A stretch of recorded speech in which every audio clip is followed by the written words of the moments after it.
71% of 2,971 cities worldwide exceed WHO guidelines levels for particulate matter. Greater numbers are at risk of heat waves, pollution and mosquito-borne disease. CNN Climate change is already affecting the health of populations around the world, but things are set to get worse if adequate changes aren't made, according to an international consortium of climate experts. Fueling the impact is the fact that more than 2,100 cities globally exceed recommended levels of atmospheric particulate matter. Particles emitted when fuels, such as coal or diesel, are burned and are small enough to get into the lungs, says a report published Monday in the medical journal The Lancet. In the UK alone, 44 cities exceeded levels recommended by the World Health Organization. Since 1990, exposure to fine particulate matter smaller than 2.5 micrometers in diameter increased by 11.2%, the report states, aided by a slow transition away from fossil fuels. Climate change is the major health threat of the 21st century, said Hugh Montgomery, co-chairman of the Lancet Countdown on Health and Climate Change and director of the Institute for Human Health and Performance at University College London in the UK. There's an urgent need to address it. The latest report highlights multiple health, weather and economic consequences that need immediate attention. Poor air quality. Air pollution is one of the leading causes of premature mortality globally, said Paul Wilkinson, professor of environmental epidemiology at the London School of Hygiene and Tropical Medicine, who co-authored the report. More than 803,000 deaths across 21 Asian countries in 2015 were attributable to pollution from coal power, transport and the use of fossil fuels at home, the report states. But there are some glimmers of hope, he said, such as the fact that coal power peaked in 2013 and is now showing evidence of a decline. Investment in coal also declined from 2013, Wilkinson said, but this will take a couple of generations to realize.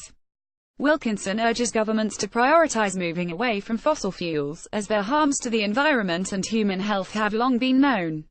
But 71% of 2,971 cities in the WHO's air pollution database exceed the organization's annual exposure guideline for particulate matter. Cases of dengue fever have doubled every decade since 1990, Montgomery said. More people are getting it due to climate change, he said, and it's going to go up. Dengue is a virus spread by mosquitoes and can result in fever, headaches and pain. Severe cases can bring a multitude of symptoms including bleeding, shock, organ failure and potentially death. There is no treatment or vaccine. Changes in global temperatures, specifically higher temperatures, have increased the range of countries where the mosquitoes carrying the virus can thrive. The WHO estimates that 390 million dengue infections occur globally each year. Deaths from dengue have increased worldwide, particularly in the Asia-Pacific, Latin America and Caribbean regions, the report states. Between 2000 and 2016, temperatures rose by 0.9 degrees Celsius where people are living, said Peter Cox, professor of climate system dynamics at the University of Exeter, who also co-authored the report.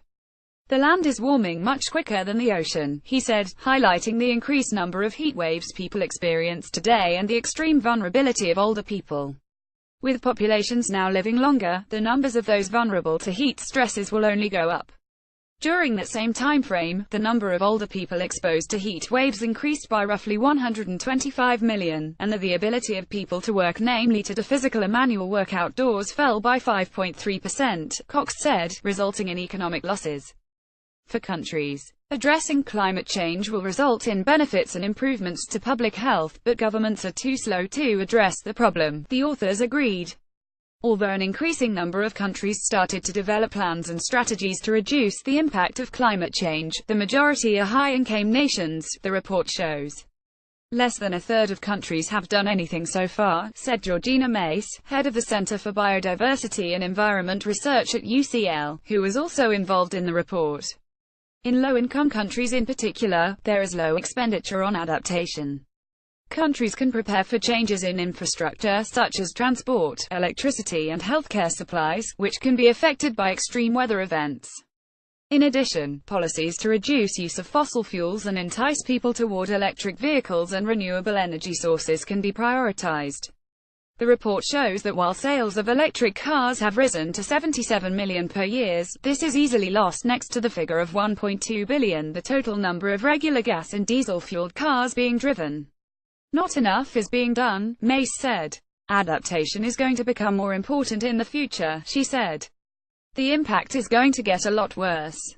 The indicators reflect the breadth of the transformation that is required to address these public health issues by not only considering the direct and indirect impacts of climate change on health but also considering adaptation and mitigation issues, as well as economic and finance issues as the world moves from a fossil fuel-driven to a low-carbon economy, said Claire Goodess, senior researcher at the Climatic Research Unit at the University of East Anglia, who was not involved in the report. Goodess said more work is needed to improve the attribution of these observations to climate change, a point on which the authors of the report agree. Many of the most dramatic trends in health impacts are related to rising temperature and more frequent high-temperature extremes, Goodess said. The attribution of these temperature trends to human activities is now unequivocal, so the urgency of addressing the issues raised by this report is not in doubt.